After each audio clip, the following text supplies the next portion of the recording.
Welcome to the Behind the Shield podcast. As always, my name's James Gearing, and this week it is my absolute honor to welcome on the show veteran firefighter, cancer survivor, and the founder of the Decon Project, Patrick Long. Now, in this conversation, we discuss a host of topics, from his unique journey into the fire service, the potential hazards on submarines, his powerful cancer story, the importance of post-fire decons, the use of sauna, and so much more. Now, before we get to this incredible conversation, as I say every week, please just take a moment. Go to whichever app you listen to this on, subscribe to the show, leave feedback, and leave a rating. Every single 5-star rating truly does elevate this podcast, therefore making it easier for others to find. And this is a free library of over 1,200 episodes now. So all I ask in return is that you help share these incredible men and women's stories so I can get them to every single person on planet Earth who needs to hear them. So with that being said, I introduce to you Patrick Long. Enjoy.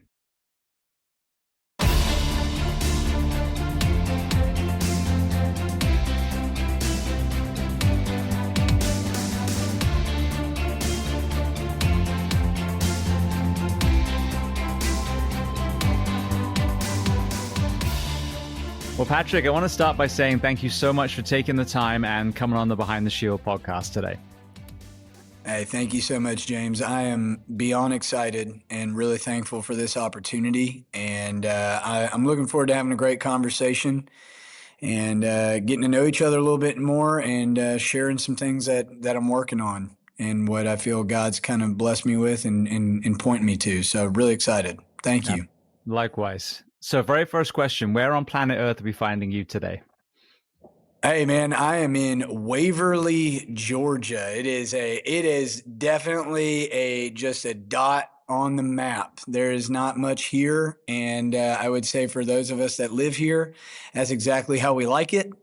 Yeah, man, kind of moved from Atlanta, where it was big city, bustling and hustling all the time, and we've caught ourselves out here in what we would consider the woods. Now, I will say it's the coolest thing, man. We're 20 minutes from the beach, but kind of out here in the woods and got ourselves a little chunk of property. It's amazing. We're very, very blessed. So, yeah, Waverly, Georgia, I think we have a population of less than 1,000 people in this little spot. So pretty fun.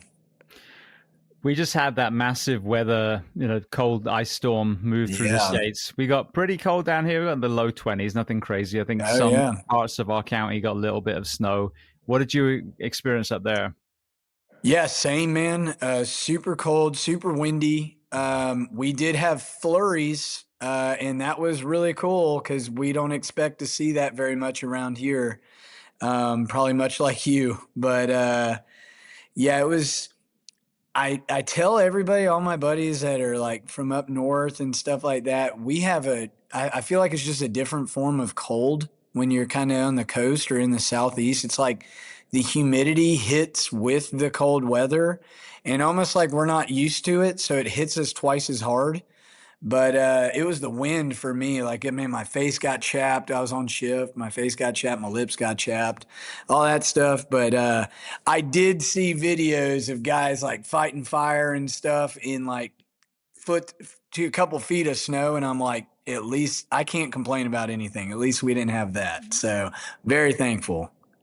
I've always seen those videos because I experienced most of my career in either California, Southern California, or Central Florida. So, or actually South Florida as well. So super hot on the East Coast, super humid. And there is no way, as you know, of offsetting that heat, but I've never had to unfreeze a fire hydrant. So, That's right. Yes. I'm so thankful. And everything also where I'm at, and since I've been a firefighter, everything I'm at is right there. Everything's flat. We don't really have any crazy hills. We'll go up to the mountains in North Georgia and like do a vacation or something like that. And you'll see these driveways where the driveway is like this. And I'm like, the only thing I can think about as a firefighter is trying to hump hose all the way up that incline just to get to the front door of the house. Like I couldn't even imagine. So, especially when you're putting ice and snow into the mix, that would just be brutal. And so, my complaints, I get humbled pretty quickly, and by my own mind, I'm like, at least I don't have to do that. Those guys are the real beasts. So I'm very happy. Yeah. The closest I ever got to seeing something like that, I went on a really good fire in Southern California, and the house was owned by a tweaker, and he had Oh, tiled all the firewalls in the house, and he tiled his entire front driveway with that kind of like slick bathroom tile. So at first okay. everyone's walking around and they're fine. Well, then when they Right. start flowing water, it's literally like Disney on Ice, Fireman It's Edition. like It a was slip and slide, hilarious. dude. Yeah. Oh my gosh. Like, yeah, he was that's a hard working tweaker right there, by Oh, the way. exactly. That's Yeah, not his work that's ethic. not easy work. No, no, it was impeccable. Yeah, that's incredible, man. Well, awesome. Yeah, I would say I would count us both blessed. I mean, I've had some crazy calls. Yeah, we all have. That's one of the coolest parts of this job is like you're gonna see things that you're like, I've never in a million years expected to see something like that. But I've been very blessed to avoid most of the snow and the cold. Now, hurricanes, things like that, obviously we got them in droves here. Since I've been a part of it, we've had 5 or 6 major hurricanes come this way, and you got to navigate that. And I didn't really ever have to worry about that in Atlanta or anything. So coming down here, that's every year around that time. It's like, let's go. Okay, what are we in for it this year or not? So probably much like you probably feel the exact same way. So yeah, I think about that all the time, how lucky I am to be where I'm at.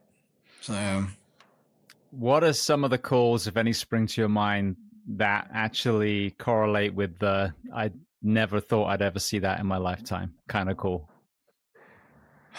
oh man. Well, I'll tell you one of the first calls that I went to that it's like the old wives' tale. Like, your mom used to say, "Hey, don't climb on the fence. You're going to lose a finger. If you climb up on the fence, that top, it's going to catch your hand and you'll get stuck dangling right there in your hand." And I always was like, dude, I've climbed millions of fences. Like we've jumped I grew up playing baseball. Like we'd jump around all over the fences, go play ball, do whatever. And sure enough, I went to a guy that had broke into a store and he was hopping over a fence. And actually, this is the reason I wear a rubber wedding ring. But it got caught in his wedding band and he's hanging up on this fence stuck there, and it did a quality degloving on his finger, and he's essentially hanging on by the skin of his finger, and the ring had degloved the rest of it and he's just stuck there. I don't know, stole probably $60 worth of stuff from this store and gets stuck like that. And then we had to lift him off, get him off the fence, transport him to the hospital for that. And I'm like, I never in a million years thought that would be, I always just thought that was an old wives' tale. Like, oh, don't do it. I thought that was something your mom would tell you just so that you didn't have to, jump, you weren't doing something dumb. And sure enough, here's a grown man dangling by his skin of his finger because it got caught in his wedding band. I thought that was pretty wild. I've got plenty more that are maybe not as as listener clean as maybe they could be of you know some pretty wild scenarios. I will tell you one. A guy went out. I think how every grown man wants to go out making love to his wife, and he had always said, "Hey, I'm gonna die making love to my wife," is what his wife said. And sure enough, had a massive heart attack during that fun encounter with his wife. What we do as married couples, and we show up, and he was having some help, and with some medications, and we were doing like the whole work and all that. That was really wild. Never thought I'd have to go to that, but we did. And I've got a couple more that I would say off air that were pretty wild and some great paramedicing, but yeah, those are just a few. What about you? Anything that comes to mind? Well, when you mentioned hopping over a fence, I remember one we had a guy, and it wasn't someone, committing a crime. I think he was just, taking a shortcut, whatever it was, and had a complete ankle dislocation. So his ankle and foot Yeah. completely ripped off, tib fib, the ends of them are hanging out. Mm-hmm. But he's in shock, so we're trying to get him to stop, and he keeps walking on the edge of his tib fib. Yep. I mean, some of the Mm-hmm. things you see when people should be just on the ground screaming, and Yep. they're Oh almost yeah. oblivious to gunshot wounds or Yep. whatever it is. Oh Those are yeah. some of the ones that really used to blow my mind. Those really are crazy. I'll tell another one that I have that I remember this being like a aha moment. So obviously I grew up playing sports and all that, and we would always be told like wear compression shorts, like under your don't just wear boxer briefs, right? Well, I went to the local high school for a football player that was injured at practice. And you're showing up with a million different things of like what the heck's going on. Well, it only took me a couple of seconds to realize he was holding his man parts and clutched up in the recovery position. And he said, I was running a route. He's a wide receiver. I was running a route and I laid out for the ball. And when I landed, it felt like my guys got all twisted up. And so what testicular torsion is, and it's because Hmm. he said I didn't have time. I didn't pack my compression shorts and anything like that. I was just running around in boxers, and that happened. And I'm like, that is a nightmare scenario. I said there is nothing I can put into my mind that's going to help me truly understand the pain that you're in. The great thing is we're about 3 minutes from the hospital. I'm going to get you there as quick as possible. But that was another scenario. I'm like, I never in a million years thought I'd go to a 17-year-old kid running a football route and have testicular torsion. Like that was crazy. I really had no clue, but that was another crazy one that I definitely can share. So, Yeah. but yeah, there's plenty in the that we all know about that are crazy, and sometimes they're just better left to be said at just a firehouse. So, yeah, man. I'm amazed you don't see more of that in the UFC, the testicular 360 for the tap You're out. exact. Yeah, yeah, exactly. That's exactly right. And that, I mean, what a move that would be, Hmm. So, yeah, that's it's funny, those guys will beat themselves to a pulp, like punch their face, punch their gut, like you're breaking ribs, but the minute one of them gets a random kick to the groin, they stop the fight. They're like, "Yo, stop, stop, stop." I always think that's so funny. I'm like, this guy literally has a broken nose, probably a broken orbit, probably broken ribs. He gets hit in the nuts, and it's like, stop the fight. We got to pause for a second. It's like, man, we're kind of backwards on that. So Yeah. it's funny. That whole Achilles heel thing, I don't think it was his heel. It was Achilles nuts, Yeah. probably. They just It wrote was it just differently. Achilles nuts. That's exactly right. It just, trying to keep it PG. But yeah, her brother, he's 18 months younger than me. And so kind of grew up almost like twins, like as far as like just how close we were in age. We looked very similar, acted similar. So we were always kind of mistaken for each other all the time and stuff like that. Both very different, but very very similar at the same regard. And now he's in the Marines. He's doing great things. He's been doing awesome for a long time. So yeah, really proud of him. And yeah, grew up in South Georgia or South Atlanta. Absolutely loved where I grew up. Like it was very, very small town, really up until I was in high school. Then it started growing, much like most of the, you know, suburban Atlanta. But man, grew up playing sports.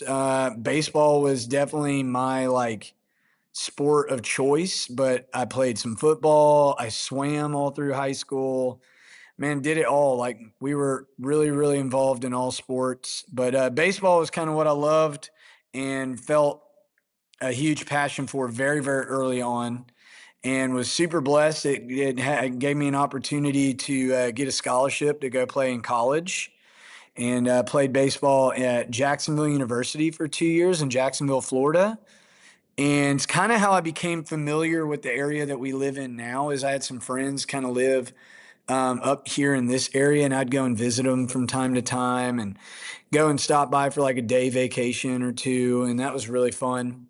And then I transferred to Georgia Gwinnett College, which is in North Atlanta, and incredible baseball program there. They really have taken off. I mean, I was super blessed. I was part of the very first team.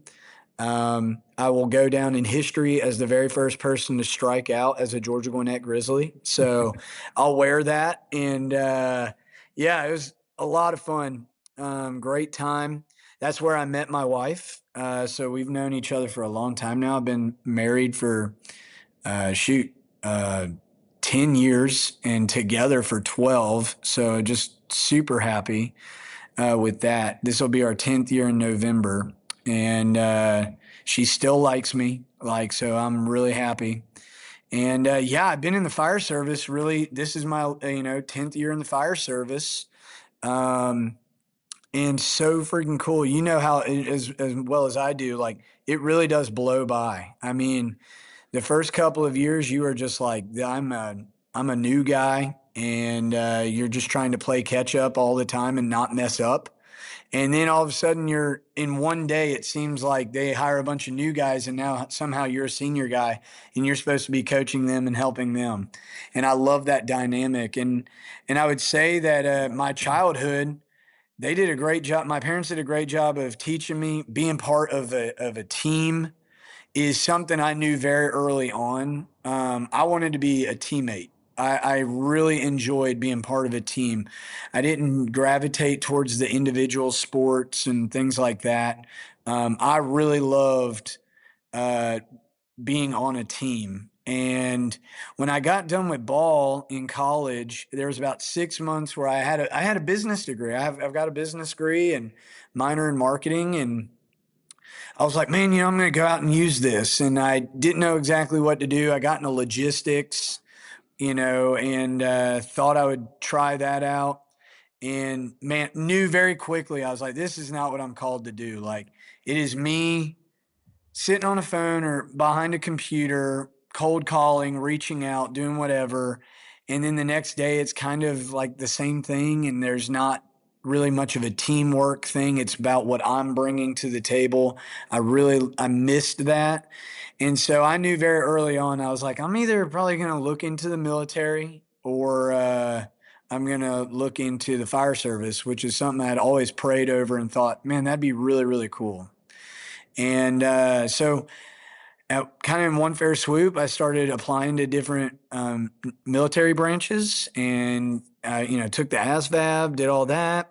And I was wanting to go in as an officer. I had my degree. And at the same time, I was working out at a gym there in Gwinnett County, and a couple of the guys I worked out with were with the fire department there. It's a really big fire department. They're a great fire department. They'll put you from firefighter all the way to medic. It's a good department to be a part of. And they're like, man, we can, pull some strings and get you on. You feel like I feel like you'd be a guy that'd be a great candidate. And man, they did. They got me in. And man, this kind of opens up kind of a crazy trajectory, but I'm so glad that I got on there. And I will actually tell you, so it's called the Zero to Hero program, and that's how it was. I don't believe it's like this anymore, but you are fully paid, fully compensated, covered, like you're insured, everything, and your whole job is to be an EMT student, and then you were going to go straight to medic, and then you were going to get your Fire 1 and Fire 2. And I know other programs have done the same thing, but for me, I had no experience. And so you're just kind of like trial by, like you're being thrown into the fire, no pun intended. Like you are learning on the fly. And man, I got through EMT, got my EMT, getting a medic, like doing really well, kind of starting to make a name for myself with clinicals and third rides and things like that. I'm really hitting it off. And I knew after the first day of being in the firehouse, like my very first day spending the night at the firehouse, I was like, oh, this is what I'm supposed to be doing. Like I knew it. I was so thankful. I remember coming home and just telling my wife, Cassie, and praying. I was like, I found out what I'm supposed to be doing right now. And I'm so happy. And, and so going through that, really enjoying the process. But I'll be honest, and you know this, like medic is not easy. And at the speed and pace, especially when you don't have any really like calls or background to build off of, I got behind. I was good at regurgitating the information, but when it was time to really start understanding applications and having things build, well, if this happens to this, what does this mean for this? That wasn't clicking. I didn't have enough experience with that. And I've learned that I'm a hands-on learner. If you show me something 2 or 3 times and then let me try it once, I probably got it. But if I'm just reading it, it might never click, And so thank God for YouTube, and thank God for all the instructors and guys that took me under their wing and showed me. I'm so thankful for that. It was such a blessing. But got all the way to the final exam of medic. Not even national registry, just the final exam for the class. And I failed it not once, but twice. And so they had a rule: if you failed multiple tests throughout that course, they release you. And even though it was a final, and even though I was a guy that they really enjoyed and wanted to be a part of, rules are rules. So I couldn't be mad. I had to respect that, because if they would have let me get through and not somebody else would have used that and been like, well, you let Pat get through or whatever. And so, man, I will tell you, that was like one of my first like major times of like, I failed. Like I didn't do well enough. I had always had a pretty easy time with school. I've always been pretty successful at, whatever I was really wanting to put my mind to. This was the first thing that I was putting so much effort, so much time, so much thought and prayer into, and I still failed.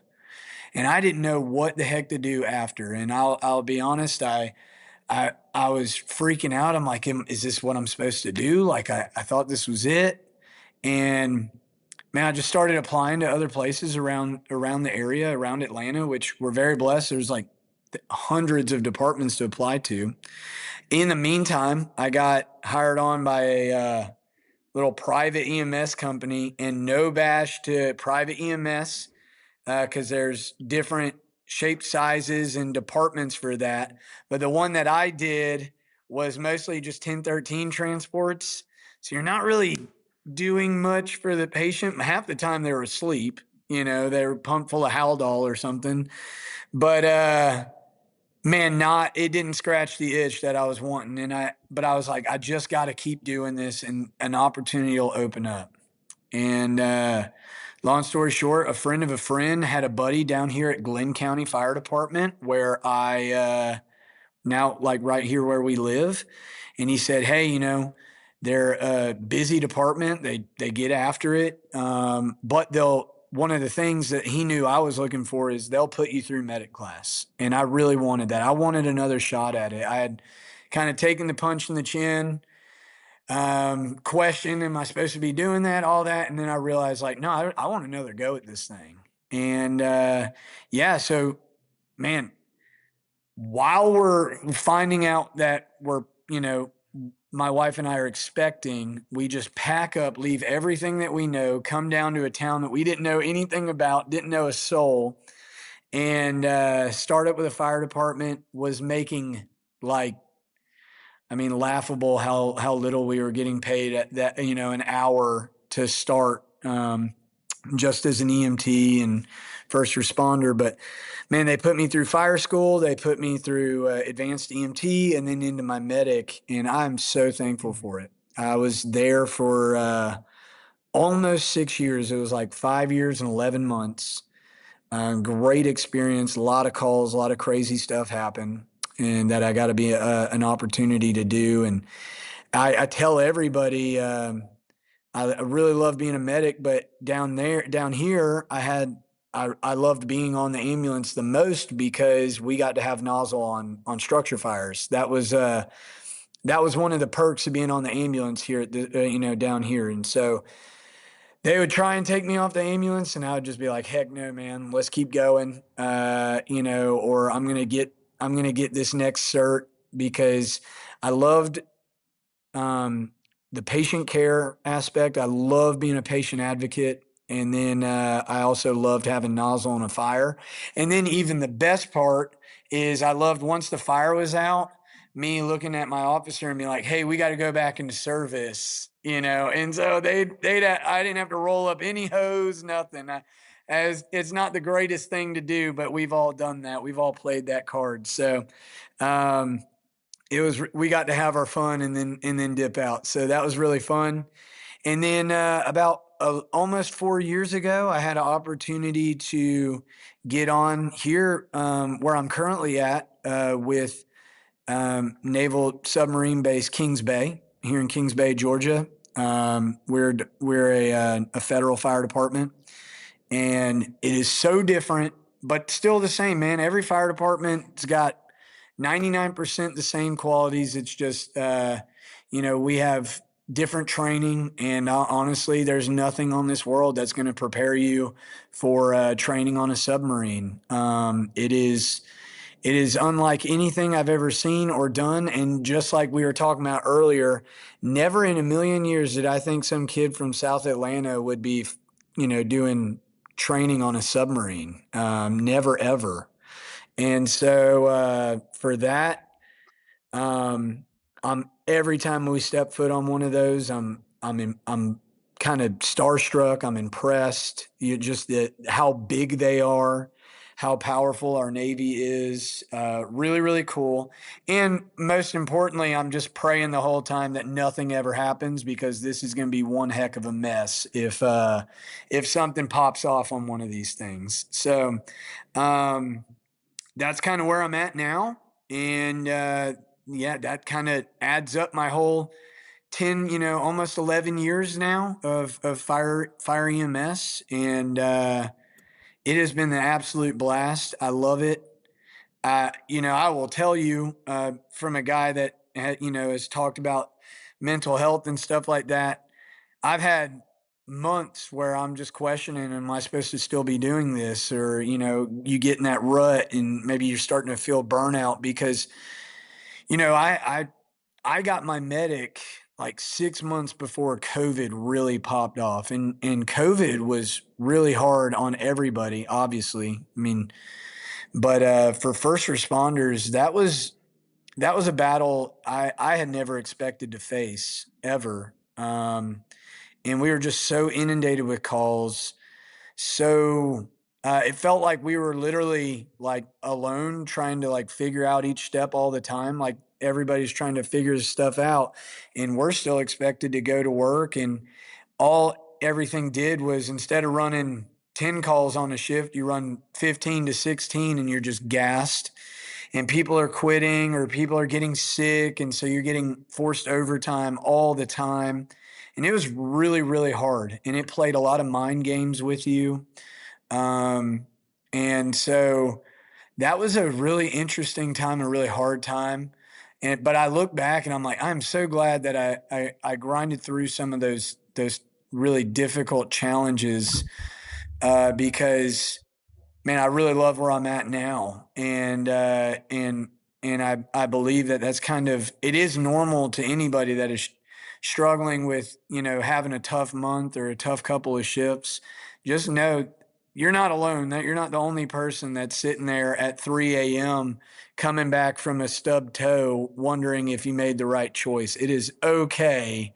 And I promise you, you're there for a reason. And, it's that time with the guys in the firehouse. It's the camaraderie. It's those things that get you through.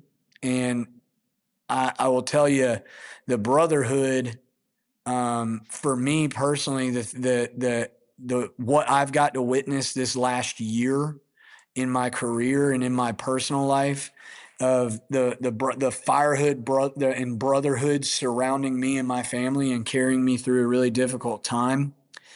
I've never been so impressed and so thankful to be a part of it. It shows how much bigger it is than just running calls or riding on really cool trucks. So that's in a nutshell a little bit of the story and kind of how I ended up where I'm at.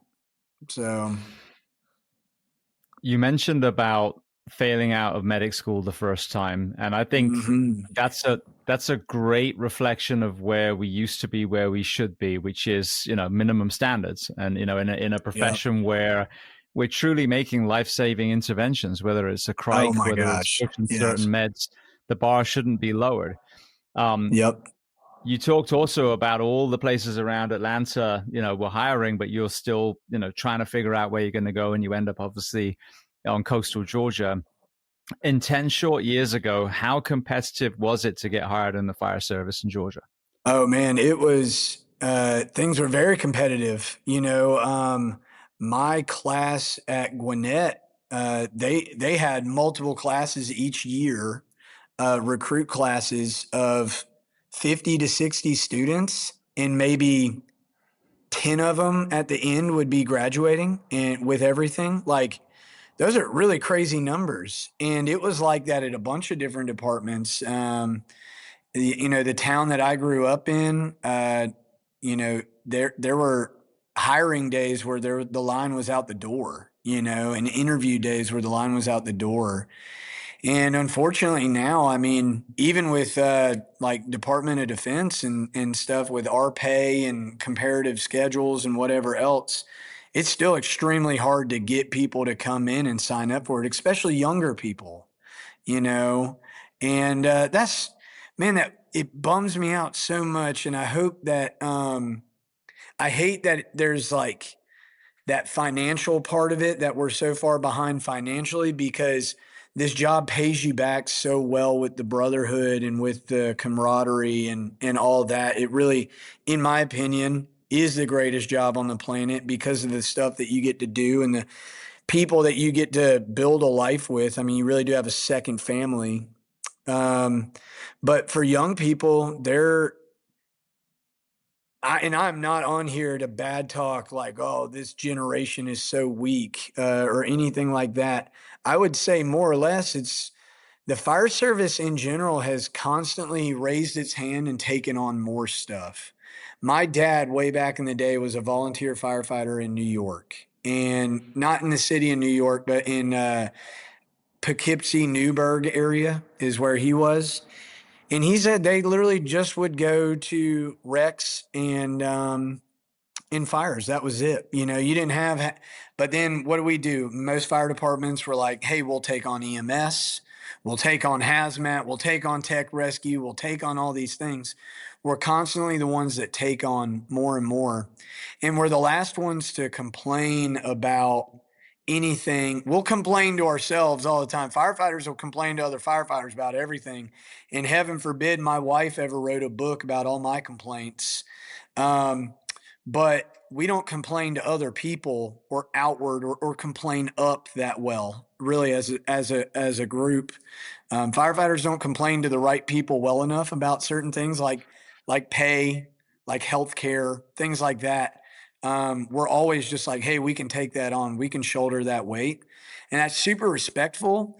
But it is making it to where I would say nowadays these young guys that are coming in and they're looking at how much work is expected compared to really just what's on the fine print as far as pay, and they're like, I don't know if that's something I'm willing to take on, because I can't put into a monetary value the costs and and how awesome the payment is when you have a good shift or you run a really good call with your bros and you're coming back from that call laughing and making jokes and you're eating a great meal and watching the Super Bowl. that to me is priceless, but for some young guy standing in line, he might not see it that way. He has no clue. And so it's really hard to get new people to get in the door and get new people hired on. Um, Matter of fact, it seems like a lot of the guys I've seen lately that are getting hired are almost in that line of like middle age, and they're looking for like a career change or like looking for something to challenge them. And they're a little bit more well versed in their life or knowledgeable on what they want, and they've been there and done that on some things, and they're wanting that challenge that the fire department brings. And that's kind of a scary time because I'm not old enough, but I know when the housing market crashed in 2008 and the bubble, that was when you saw big lines out the door like crazy, and it kind of continued on through for a couple years there. And it's funny how quickly we kind of lose sight of all that, and we don't realize how just how awesome this job is. We just see what's on paper, and it's hard to get new people in.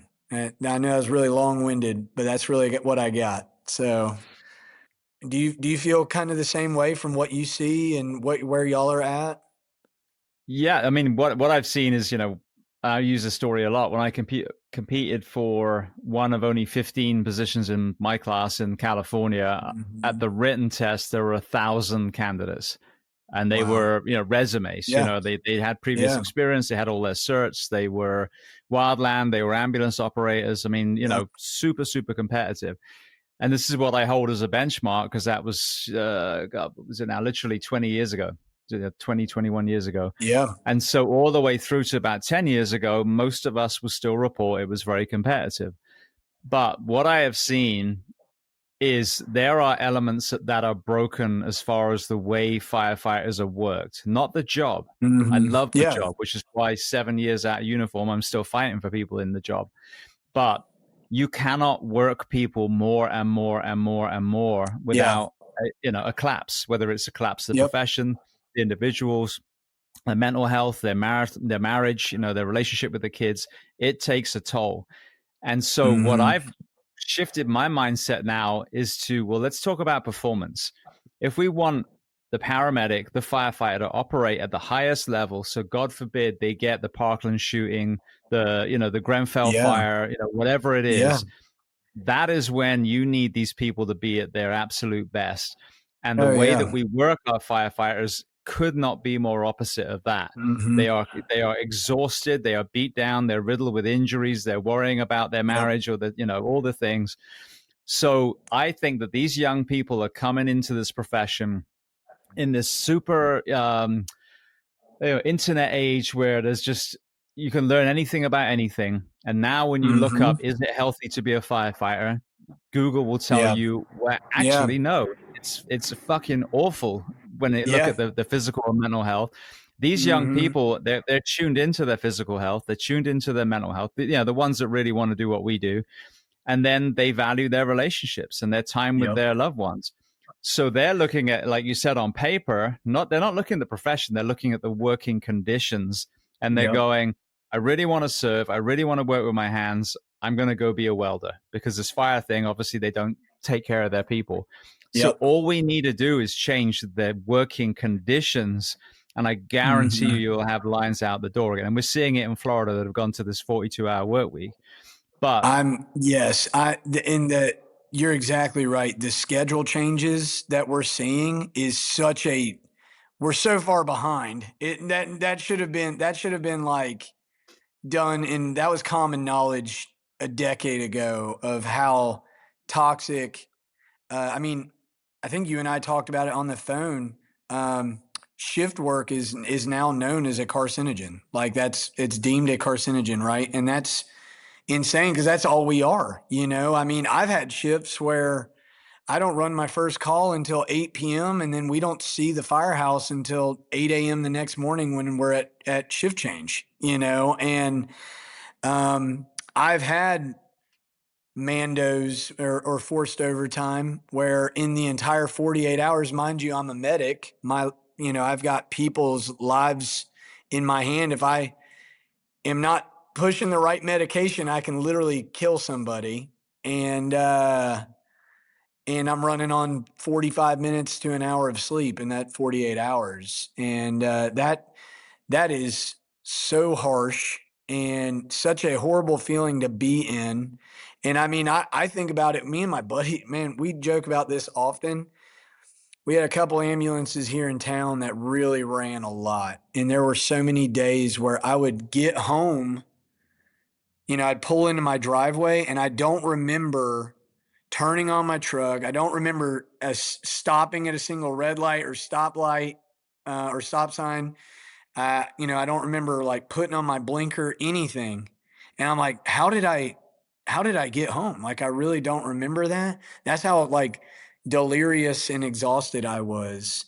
And you add that onto a 30-year career, it can have major impacts on your health. I mean, I'm that's kind of how we met, but I'm a cancer survivor of diffuse large B-cell lymphoma, and I it popped up really out of nowhere, and I've been doing this for, like I said, almost 11 years, and it popped up out of nowhere, and my doctors uh, said that there's a pretty good chance that it's just the accumulation of the exposures that you had and the lifestyle that you have. Well, that's hard for me to swallow sometimes because as far as lifestyle, I mean, I literally might be one of the healthiest people I know. And I constantly am working out. I constantly watch what I eat. I don't smoke. I don't drink. Like, I've kind of been that health and wellness guy my entire life, and yet it happened to me. And so my whole mission has been, hey, if it can happen to me, I'm not trying to scare anybody, but if it can happen to me, it can happen to anybody. And we have to be the best ambassadors for ourselves, because just like you were talking about with, some of the others, that we're still very far behind in the fire service on a lot of the medical stuff that can be provided to us to ensure that we're living the highest quality lives and giving ourselves the best chance at recovery, at, healing, things like that. And so that's where my focus is a lot right now, is trying to really build that up and raise that awareness and try and do some things to combat against it. So yeah, I couldn't agree more. And I'm so thankful for your mission. And like you said, even though you're no longer, riding the truck anymore, there's still a mission to be had, and you're still bringing so much awareness to it all. And I think that's so amazing because we need more voices like that. Um, because for the fire service, we all know this. Most people don't think about their fire department, you know, every day. Most people don't think about their fire department once a year. But when we're called and they call us, they expect us to be 100% the best at our job, dominate the call, do everything right. They don't care if we just went to a wreck where a baby was lost. They don't care if we're running on 12 minutes of sleep because we just got forced overtime because there's a staff shortage.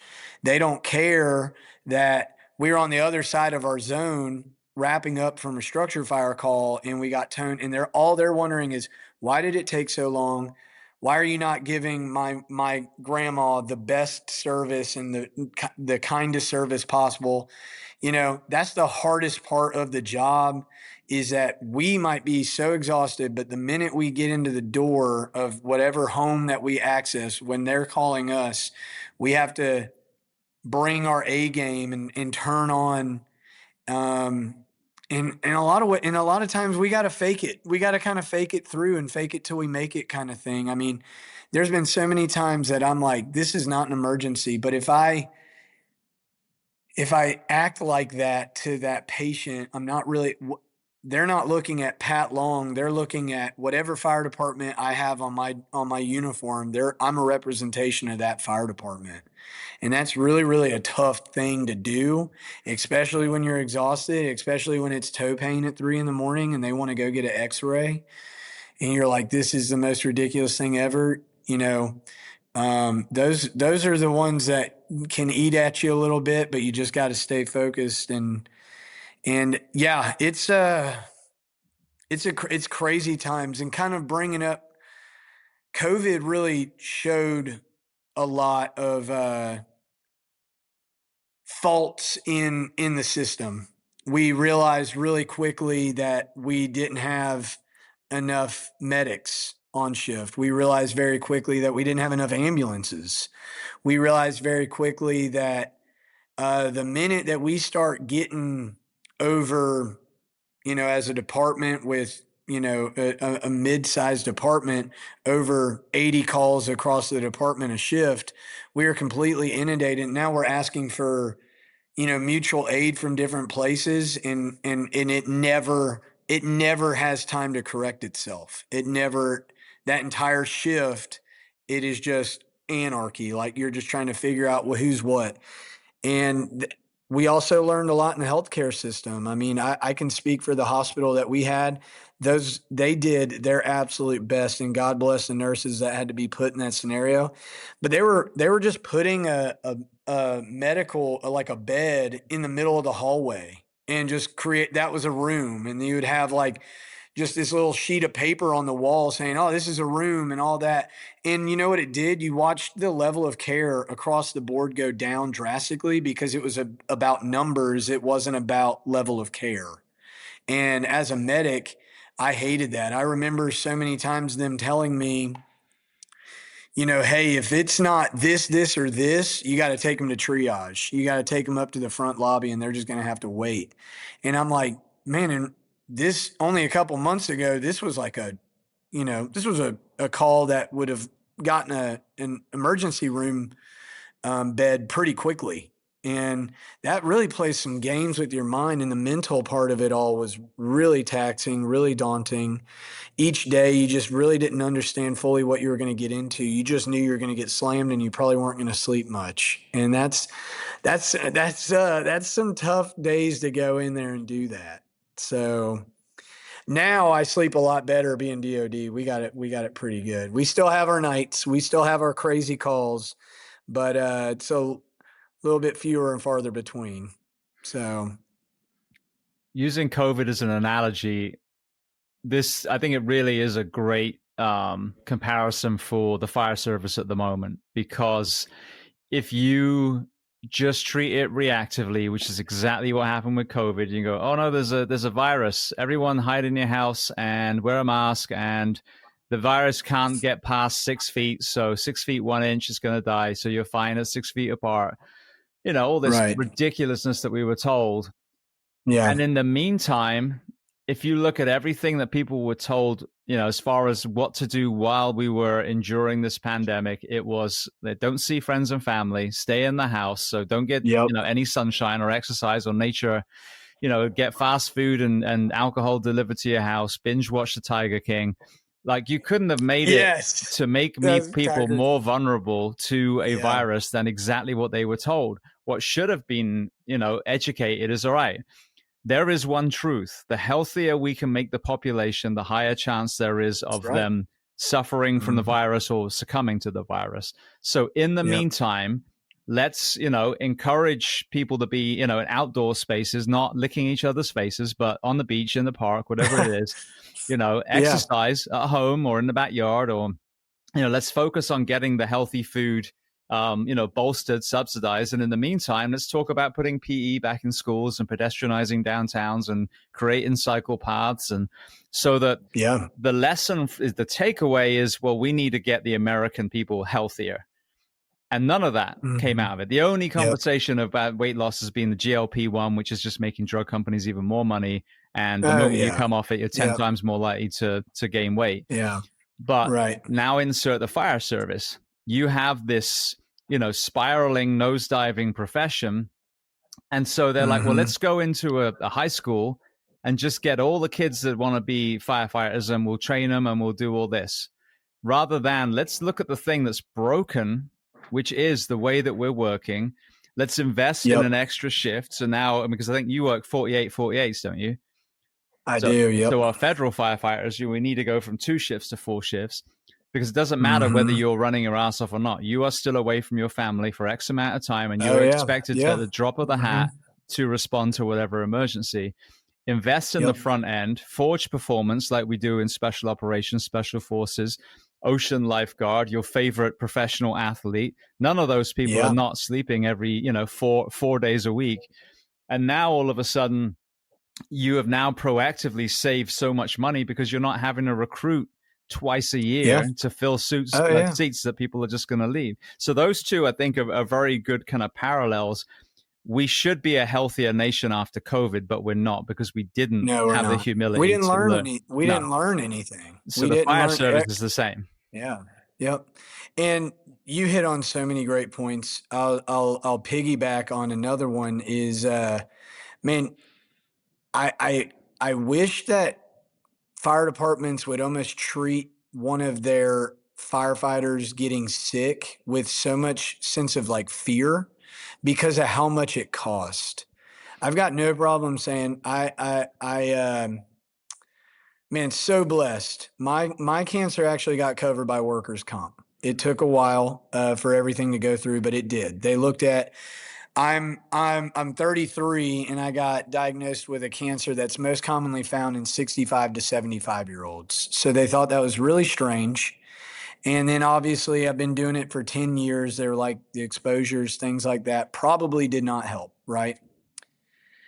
And I have a lymphoma. So everything, your filter system gets clogged. So everything in our gear, everything that we wear is essentially keeping things in as much as it's keeping the heat out, right? And so we know that, and I'm not blaming it on just that. So part of it is just that is just the hand I've been dealt.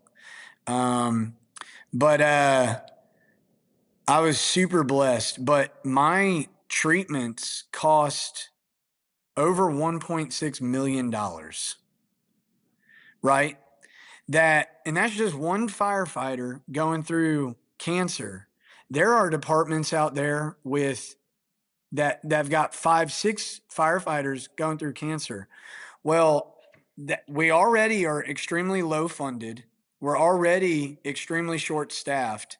When that guy is going out, whenever I was out for almost 7 months with my chemo, the fact that my white blood cell count was at like 0, so I had no immune system for a while.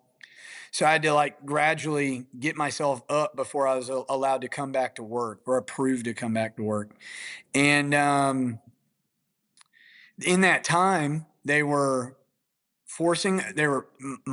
treatment was getting covered.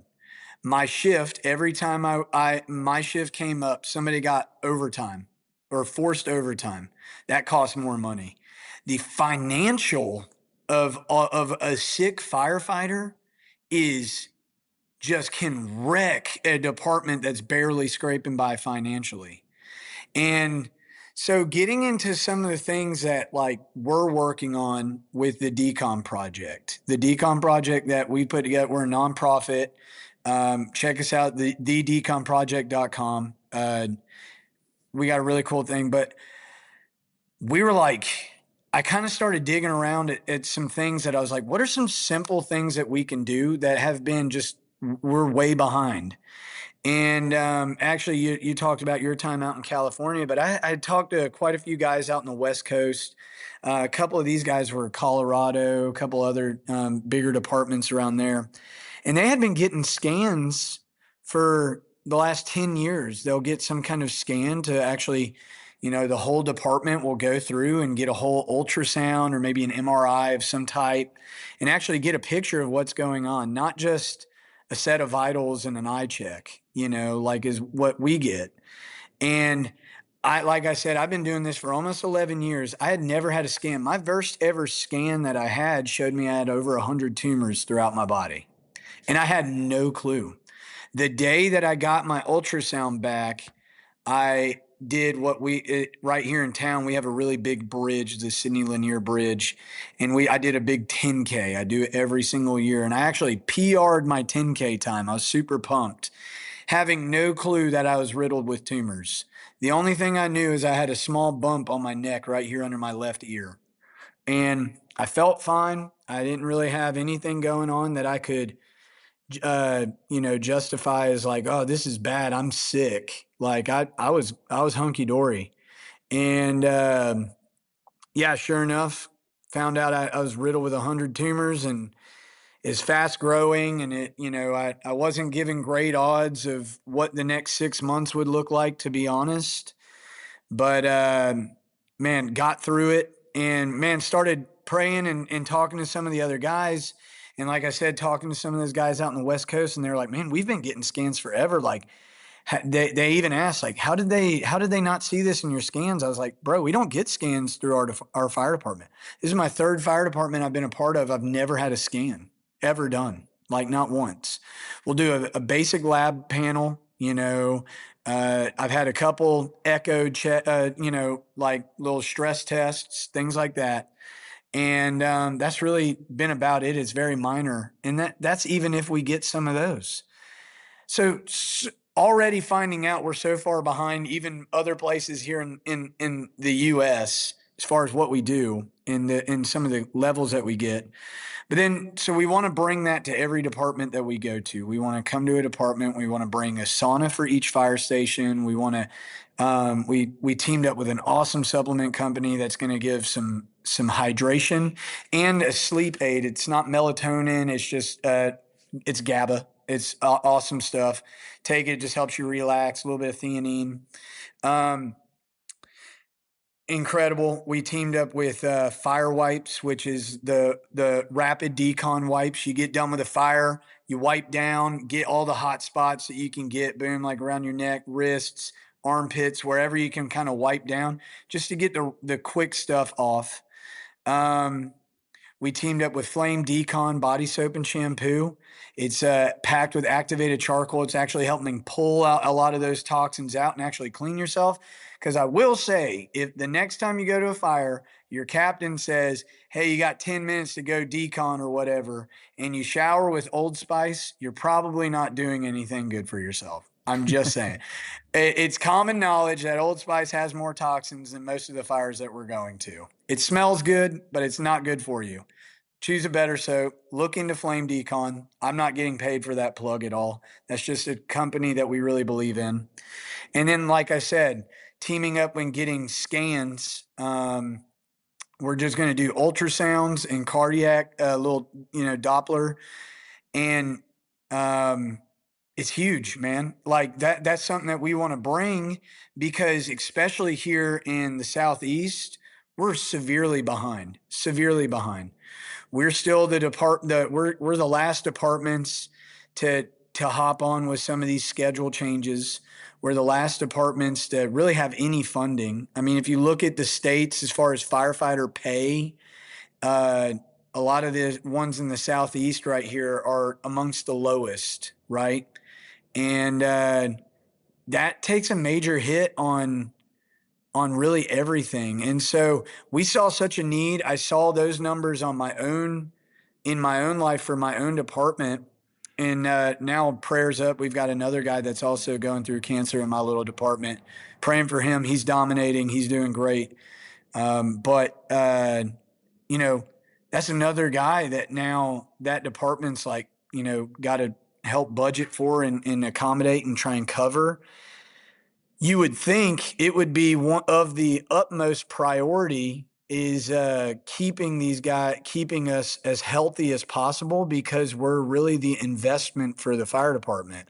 Our health should be the investment for the fire department. Yet we go to fire departments all across the country that still have their gear in the middle of the bay getting blasted with diesel fumes, that still only have one set of gear, that have zero gym equipment, that are, when they have a tough call or something like that, the food's getting dropped off is donuts and Mountain Dews. There's no effort to actually keep that health and wellness, going and keep it right. And going back to the recruiting thing, I think the biggest issue in the fire service the last decade has been they've spent so much effort on trying to recruit and zero on retention. congrats, we got you in. It's year 3. You're in the system now. Do what you want. The departments that seem to thrive are the ones that keep a steady game plan for every firefighter they have. They're constantly keeping them challenged, making sure everything is good, focusing on, hey, man, thank you for going and taking these 2 extra classes that give you this certain skill set. We're going to compensate you for that. Like, you are an asset to our department. You are not just a firefighter, first responder, not a jab at them, but you've taken the effort, you've taken the time to go and get more skills and be more of an asset to your community. We're going to compensate you for it.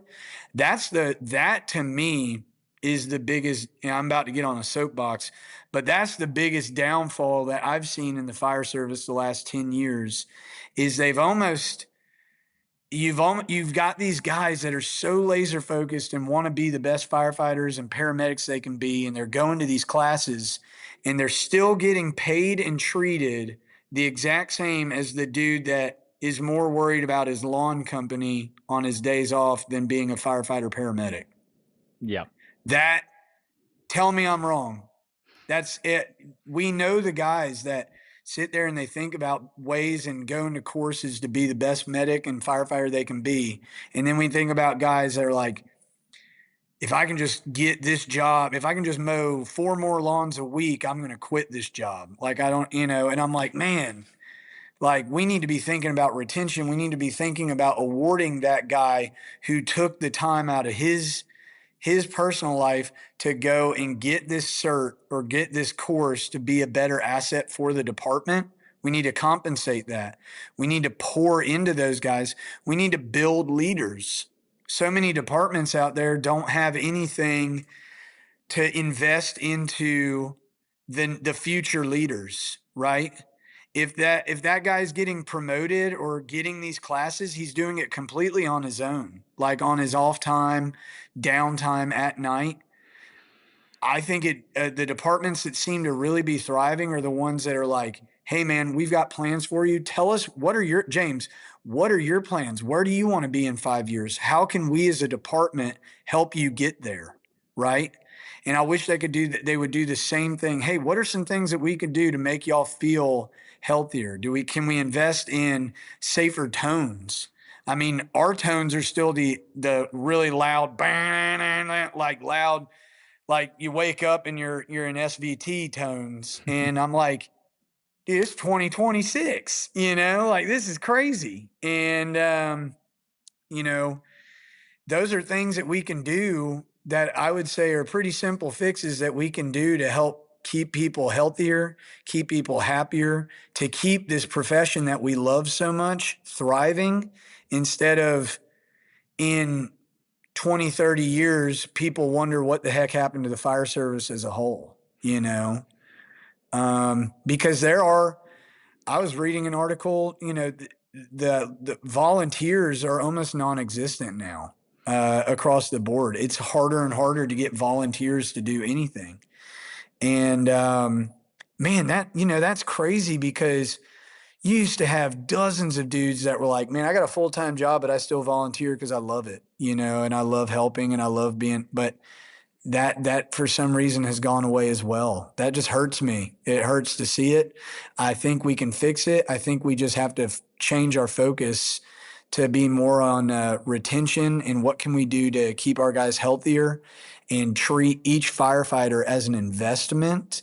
And how can we invest and grow this investment to get not only most out of it, but to grow them in a way that they can also build our department and grow our department. I think that's huge. And in a way, that's kind of what the Decon Project is wanting to do. We're wanting to bring some very simple things to the firehouse that can invest in that day-to-day health and wellness. I mean, I've learned so much about sauna use and the benefits of it, and I've got to personally experience the benefits of it, that to be honest, it doesn't make sense why there isn't one in every firehouse in America. Not only the the deconning effect and the detoxifying effect, but also just the benefits that it has on your heart, the benefits that it has on, your sleep and your recovery and the muscle fatigue. So many things that we can do. There's a benefit from just sitting in the sauna for a little bit of time. And so we just put together a company of things that we feel like pretty simple fixes that we can go in and really help kind of change the mindset on a department. And what we say is we want to create a new standard of what the minimum expectation of that department providing its firefighters. Good gym equipment, saunas, better supplementation, things like making sure that you're hydrated, making sure that you're, you know, getting the right sleep that you need, and then getting scans and staying ahead of it. I would have loved and known what my treatment would have been like if instead of finding 100 bumps in there, we found one. I would have loved that, but I didn't have that scan until way too late. And so there's so many things that we're hitting on, so many things that I'm really hoping that us as a fire service can continue to do it. And like I said earlier, man, like you bringing that awareness to it, not only the physical stuff, but the mental battles that we go through, the things that we see. We have to be looking out for each other. We have to be ambassadors for each other, because there's so many people in the public that just really don't know. And so we have to bring light and share that education and that knowledge to kind of get some of these changes knocked out. Sorry, I can keep talking forever. I apologize about that. No, don't apologize at all. But just kind of dovetailing on what you said, this is one thing that's been really maddening, because I agree with everything you just said. Retention should be the focus. And if therefore you have a group of people that really want to stay a full career, that creates demand at the recruitment level as well, because people have told me over and over again, our greatest recruitment tool is happy firefighters. 100%. Dude, senior firefighters that still love the job. Mm-hmm. Tell me, dude, when you're sitting at the table getting some knowledge just slammed down your throat from a couple senior firefighters, goodness, man, it's like Christmas, man. You are just chomping at the bit for them to tell you something else. And when they are still passionate about their job, that's amazing. And I've been places where it seemed like every senior firefighter was ready to quit or leave. And it was a very toxic feeling. And so you're 100% right. Those senior firefighters being happy and wanting to invest in the new guys is so key and so pivotal for the growth of the fire department. The downstream cost, though, is what's mind-blowing. So it just take the retention and recruitment crisis at the moment. Locally here, they crunched the numbers on a kind of pseudo study that we were all a part of. And I think the overtime alone, if I'm trying to remember now, was something like $6 million, if I'm not mistaken. Oh, yeah. And then retention, I just got told the other day, this department that protects my family, in 5 years, and I think they have like a total of about 400 firefighters on any one time, but not on any, and 400 like frontline firefighters between the three shifts.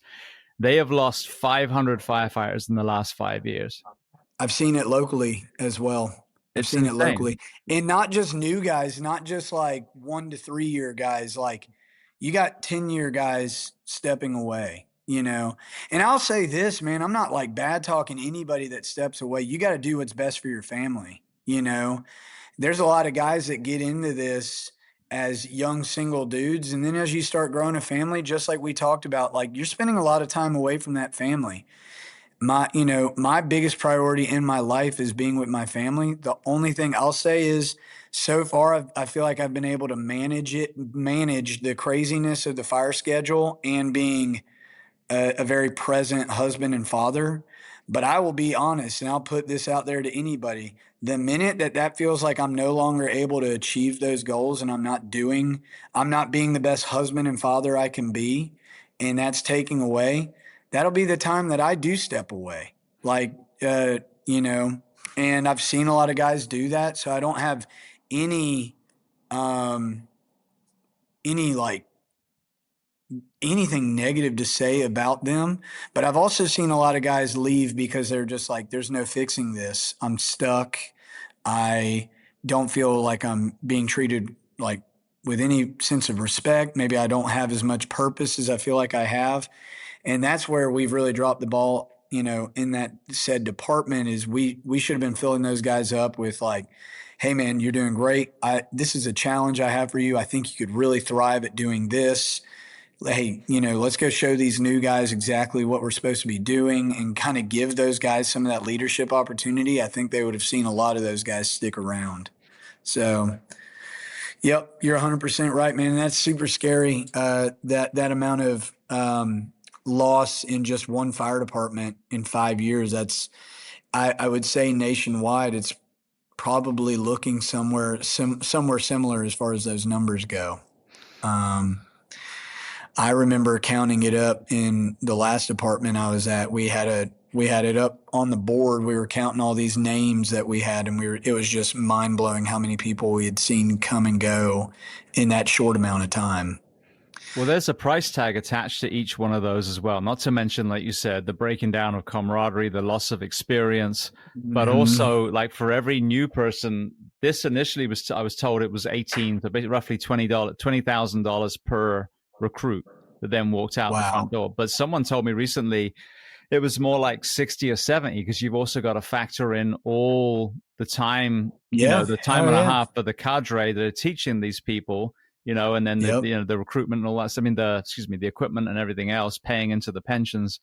So that's the money for the extra shifts that you need to front load this. And then that in turn fixes what you just said when that balance between being home and being at work is offset. And Gainesville, Florida, up the street from me, I've got their previous union and current union presidents coming on together. So the one that spearheaded the move, can't wait to watch it now. Yeah, and they're like, it's amazing because I'm ready to go back to work the next shift because I've spent quality time with my family. I'm well rested, and now I'm chomping at the bit to go do another 24 with the men and women that I work with.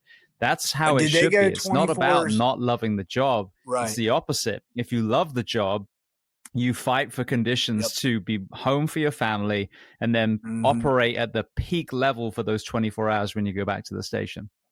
That's amazing. Yeah, I've seen some of the departments doing 4896, 2472. I mean, just incredible, like how they're and that extra day or two is just literally saving their lives, man. I mean, I know this whenever I get a 4-day or, in my schedule is really interesting. We do 4 on, like 48 on, 48 off for 4 shifts. And then we get 4 days off. And then every 3 months, I'm sorry, those 2 4-days bump up next to each other and we get 8 days off.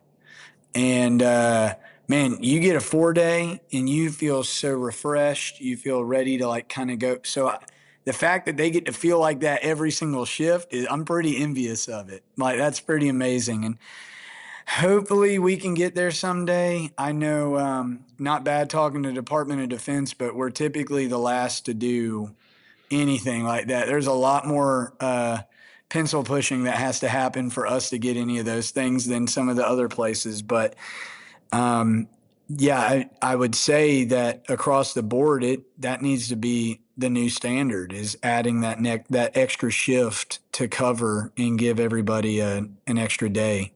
That's huge. And you save so much because now you're not having as many vacation call outs, sick call outs. I mean, you're saving a fortune. So, yeah, the 4896 is still a 56-hour work week, so I wouldn't put that in the same category. Yeah, my bad. No, you're fine. You're fine. It still seems good compared to what you're working, so I totally get it. But yeah, I hope that the municipal fire service can then, blaze a path for the federal firefighters, because I just had a Hawaiian one on not too long ago. It was an MMA fighter as well, and he was doing 24/24.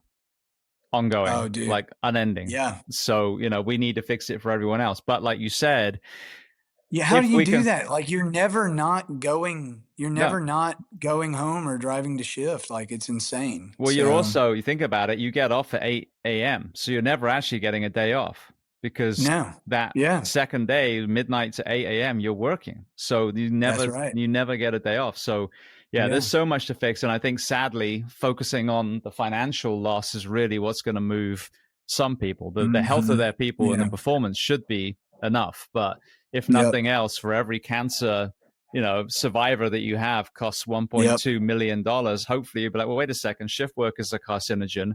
Maybe Yeah. if we stop working our people to death, the cancer rates will lower. Because perfect example, the last place I worked protected Disney World, so well Right. sprinklered that we basically never had fires, like Yeah. almost Oh never. yeah. And they had cancer kill so many of their people. So if it was just carcinogens, then they'd be the Gosh. healthiest fire Yep. department on the planet. But the Hmm. shift work and the numbers of calls that they had throughout the night because they abused their 911 system, lo and behold, you have a lot of these people dying, and I would argue that the Hmm. shift work is a huge amplifier of the cancer issue that we have. Yep. Yeah. I was pulling something up. Uh what the number is, I think now that a firefighter is 9% more likely to develop a form of cancer than any other profession. And how much of that is just going off of the fact that we're not sleeping regularly. Like the day-to-day exposures, I think of like the diesel exhaust fumes is something I always think about. The gear that we wear, the station uniforms that we wear with PFAS, things like that. Even the stuff that we cook with, not to mention the foods we eat are still horrible. And so I just think about so many of those things, and I'm like, man, we've got to that awareness has got to be raised, and it needs to be common knowledge. And hopefully, just by doing things like this, having conversations like this, and getting in front of the right people, we can continue making that change. It's just happening way too slowly. And also, you talk about mental health all the time. I really do love your show. And you talk about mental health a lot. And dude, you give me a couple weeks of really cruddy sleep, and I'm one of the most optimistic and happy people I know, and I'm in the dumps. I'm having a hard time mentally, and we're seeing it in droves as well as firefighter suicide. I mean, just at insane numbers. And so many of the times we're like, well, oh man, he was always a black cloud. Like he always had really bad calls.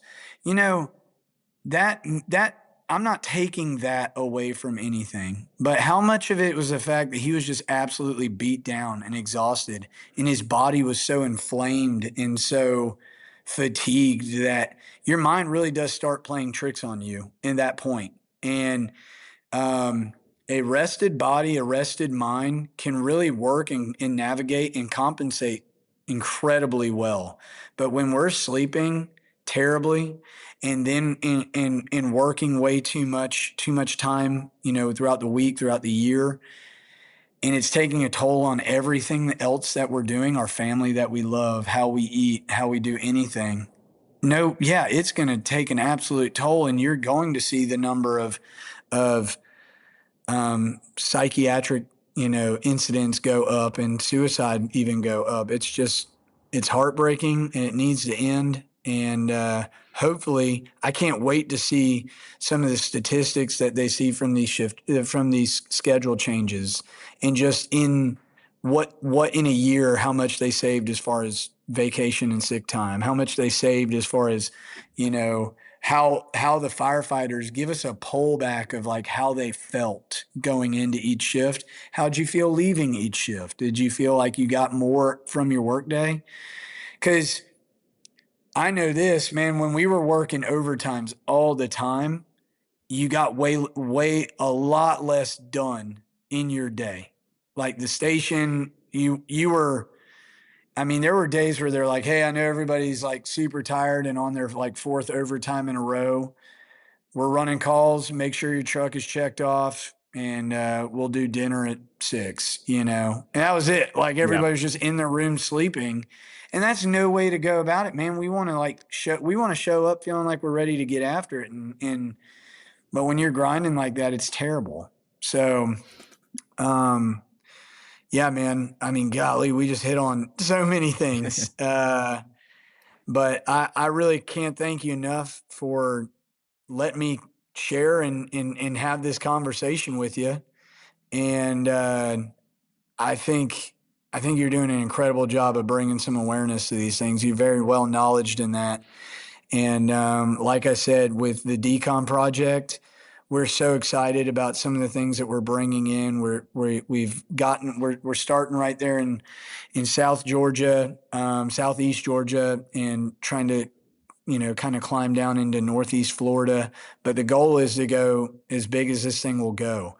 But every time, I'll tell you this, every time we have a meeting or I talk to about it, I always say our goal really is that we work ourselves out of the need for our nonprofit, that we raise enough awareness, that we go in and we set the standard enough, we get in front of the right people to where what we're bringing is now just that's an established norm. And at that point, we can kind of dust our hands and know that we made that impact. I will say, I feel like we're unfortunately a long ways away from that being the case. So we're ready to work as hard as we can to get these things done. But that is our goal. And we all talk about that. Like, that if we do this well enough, we should work ourselves out of a job. Right. And so, yeah, man, thank you so much. I really appreciate it. This is incredible. I can't wait to hop on and talk to you some more down the road, and we can kind of compare some of the things we've learned and all the crazy stuff that's going on, between then and now.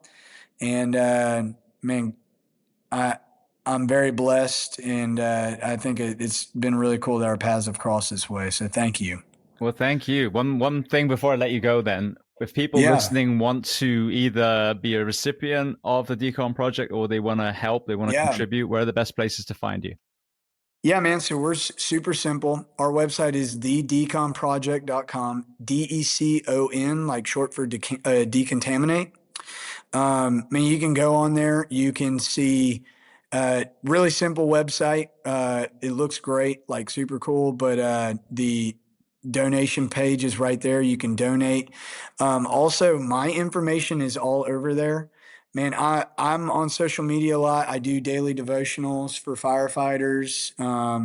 I try and share and be as open as possible. If you have any questions, you need to have anybody like pray for you, talk with you, anything, hit me up. That like you have my number right there. Also on there, we have a message board. If you're a department that's like, hey, some of this is looking like something we want to do. Obviously, we're starting right here where we're at, but we'd love to get you in the system. Like, we're doing this completely for free. We're not charging that department anything. The only thing that we may ask is like, hey, show us some people that we can get in touch with to raise funds to actually help your department and get us in touch. And then I'll do all the legwork. Like I'll call these people. I'll tell them what our goals are, what we're trying to do. One thing I have said is if you're doing any kind of cool events or fundraisers and you need somebody to tag on or help out or share about it, like the Decon Project will gladly do that. That's kind of how we're trying to get our name out there. We are 100% not in it to make any money. We are just trying to raise awareness and get into these departments and show them that we can give them some tools to help combat some of the cancer and cardiac, which unfortunately seem to be the two killers of the fire service. And we want to get ahead of that. And we're starting one department at a time. So please reach out, show your support, follow us on Instagram at the Decon Project. We post on there a lot. We have a bunch of really cool guys that we've teamed up with as well that are, I mean, just some really cool stuff going on. And so I know this is kind of a crazy conversation about the fire service, but I truly do believe that the best is yet to come. We are taking baby steps in the right direction. It's just going to take a lot of time. We've had a crazy route. It's kind of been some kind of like a roller coaster, all crazy. but we're really starting to kind of figure it out. And the passion for the fire service is really, really high right now. And so we just got to keep getting new people that are fired up. And just like we talked about, keep the old guys fired up so that they can teach the new guys the cool stuff. And I think this is the greatest job on the planet. And James, the stuff you're doing, this is so awesome, man. Thank you. And yeah, guys, I appreciate it from the bottom of my heart. Thank you.